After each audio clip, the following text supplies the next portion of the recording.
Laurent Fata, bonjour. Vous êtes directeur du pôle financement de l'innovation d'AXA Private Equity. Vous gérez 250 millions d'euros au sein d'une trentaine de participations. Pouvez-vous nous rappeler à quel stade vous investissez, quel est votre ticket moyen et si vous avez des secteurs de prédilection? Bonjour. Concernant le stade du développement, en fait, on intervient depuis maintenant une dizaine d'années sur le segment du late stage. Ce sont sociétés qui ont déjà une taille critique, une certaine rentabilité, qui sont dans une problématique de croissance technologique.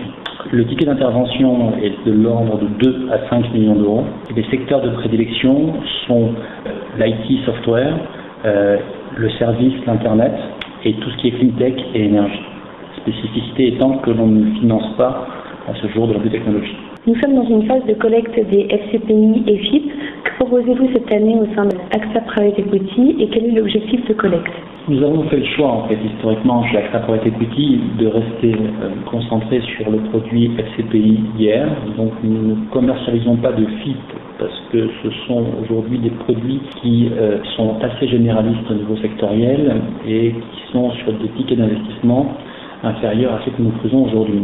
Nous avons aussi fait le choix de ne pas faire de FCPI ISF, car nous considérons qu'en fait c'est un produit qui s'adresse au financement de sociétés qui ne sont pas forcément en adéquation avec notre expertise historique, que je vous rappelle, qui est réellement l'accompagnement de sociétés de croissance rentable, technologique, et sur lesquelles aujourd'hui nous allons capitaliser. Quel est votre état d'esprit aujourd'hui pour investir dans de nouveaux projets?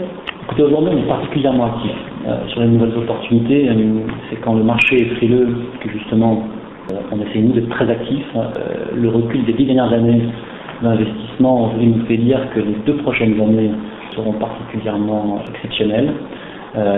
C'est grâce à ces investissements à contre-cycle qu'on a réussi à extérioriser des performances historiques chez AXA Private Equity sur ces métiers du financement de l'innovation. C'est aussi pour cela qu'on a déterminé en levée de fonds en fin d'année une enveloppe d'une vingtaine de millions d'euros pour venir compléter en fait nos FCPI qui sont déjà en cours d'investissement et continuer ce cycle d'investissement dans les 2 ans qui viennent.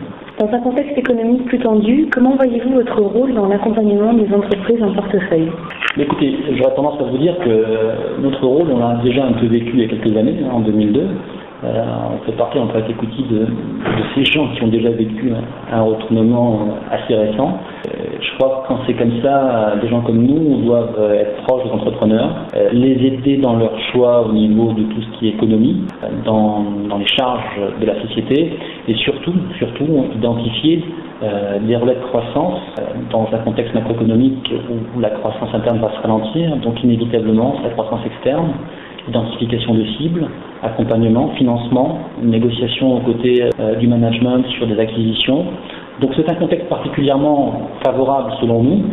Lorsqu'en portefeuille, on a des sociétés qui peuvent réellement se positionner comme différenciatrices et on souhaite que ce soit le cas chez AXA Private Equity au niveau de nos portefeuilles, puisque nos sociétés de croissance, qui pour la plupart sont rentables, ont les moyens financiers aujourd'hui de se positionner sur de l'acquisition et j'espère auront les moyens humains pour pouvoir les réaliser comme il se doit.